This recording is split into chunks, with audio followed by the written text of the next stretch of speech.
Hey everyone, it's Steve with Tech Savvy Agent, and I wanted to talk to you today about your camera and how to choose the correct camera for its application, which in your case most likely would be a real estate application. So we're going to go through the styles of cameras, we're going to go through some of the features that you probably want to look for. No matter if you're going to get a compact camera or a digital SLR, I'm going to try to cover the gamut here a little bit today, and feel free to ask any questions in the comments section on the bottom of the page because I don't want to make this video too long because then you guys don't end up watching it.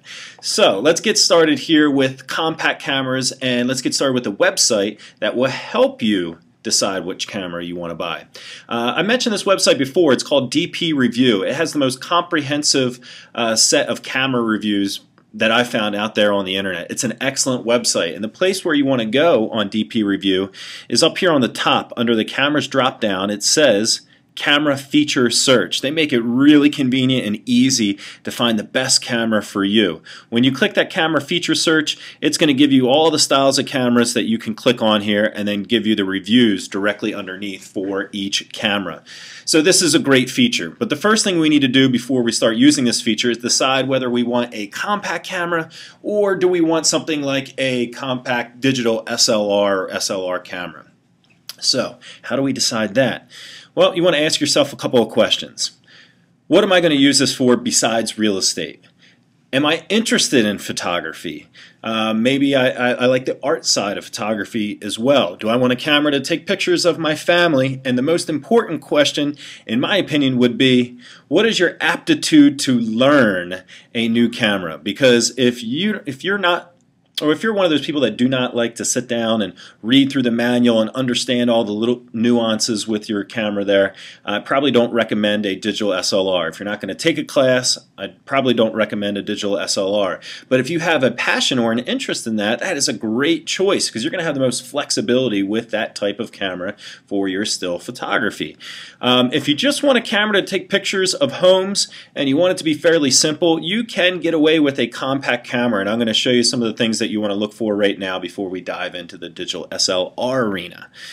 So I clicked on the compact camera section here, and as you can see, it provides reviews of these cameras on our screen. Some of these cameras are new because I have it sorted by newest first, and I'm on page 2, so let me go to page 1 here, and you'll see that we don't really have that many reviews of these brand new cameras because some of these aren't out yet, like the Canon PowerShot S100.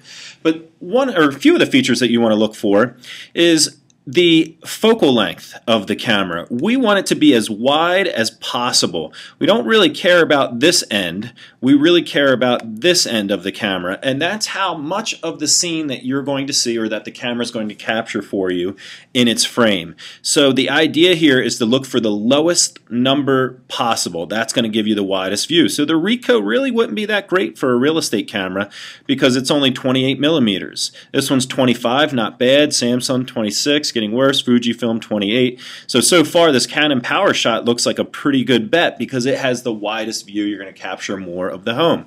One number that you can totally ignore pretty much is this one up here. There used to be a megapixel race where camera manufacturers used to go out and just put more megapixels into their camera because that was seen as a really important thing to have. But for real estate, doesn't really make a difference. Why? Because you're not going to blow up a picture of your client's home 20 by 30 on the wall. And if you only have 8 megapixels, it's not going to look as nice than if you have 14 or 15 megapixels, etc. So that number doesn't make a difference as much because you're probably only going to use it for screenshots for the web. And you're going to use it for flyers. So the megapixels, don't worry, it's going to come anywhere between like usually the 10 and the 16 range, and anything will work fine there for you. The other thing that you can do with these cameras is click on it. It's going to bring up a more in-depth review and give you all the statistics for each camera. You just want to make sure that even on a compact camera that you look for manual exposure control, because this will allow you to take pictures of a home and have the room brightened up a little bit because the camera is going to make each room seem a little bit dark just by the way that each camera is set up.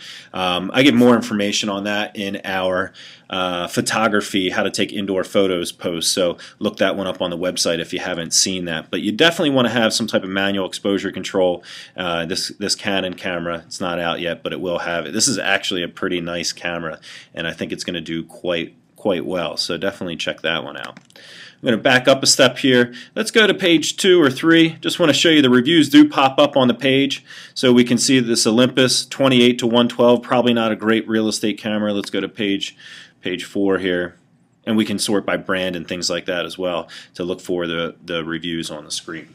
So those are some of the things to look for a compact camera. If you want to jump into the digital SLR realm and you want a camera that allows you to change lenses for different types of applications and you want a wider view, I'd recommend a digital SLR, because in the compact camera range, you saw the lowest number there was a 24. If you go with a digital SLR camera, you can buy the camera and then buy a separate lens that can take you down to what the 35 millimeter equivalent would be, to like 17 or 16 millimeters.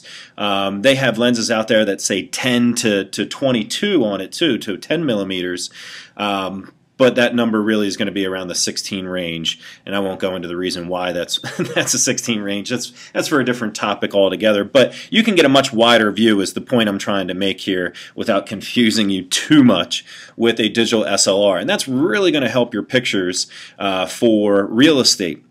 Some of the other things to look for a compact camera is the brand when you choose a digital SLR. Here's the interesting thing. When you buy a Nikon or you buy a Canon camera and maybe you pick up a lens or two with that camera, you're stuck with that unless you want to sell all of your equipment, because Canon isn't compatible with Nikon and Nikon is not compatible with Canon. So you want to pick a solid brand, and I do recommend either one of those two brands. You can't go wrong with the two biggest companies out there. I currently have Canon cameras, and they go back and forth with whoever makes the best camera. It's really not all about the cameras, it's about the lenses that you're buying.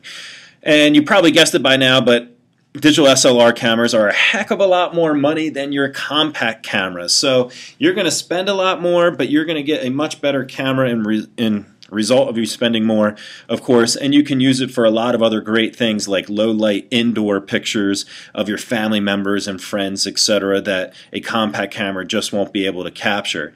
In terms of real estate, the main advantage is just that nice wide angled lens view. But think about or plan on spending, I guess the cheapest digital SLR you can get is probably around $500 or so, and then if you want a nice wide angle lens, you're going to spend a minimum of another $400 to $500, and you can spend thousands on them too. But that would be around the minimum price off the top of my head. So do I recommend a digital SLR? Absolutely, if you're going to take the time to learn it. And I think it's a great investment for your business, for your still pictures, because pictures are what sells the home. That's what gets the visits and what gets people to that property for a showing. If you just want to take great pictures and you want it to be as easy as possible, you don't want to spend very much money, you can go for a compact camera. We talked about cameras before, and the Sony WX9 is actually a very nice, inexpensive camera that you can get. And there's a wide-angle lens attachment that HDHat offers that actually takes that Sony WX9, that's a W as in Walter, X9, and takes that down to the 17.5 millimeter range. And my buddy used that. It worked out really great for his pictures and his home tour. So I hope you learned a little bit on how to choose the correct camera for you. My name is Steve Passanelli, and I thank you for your time.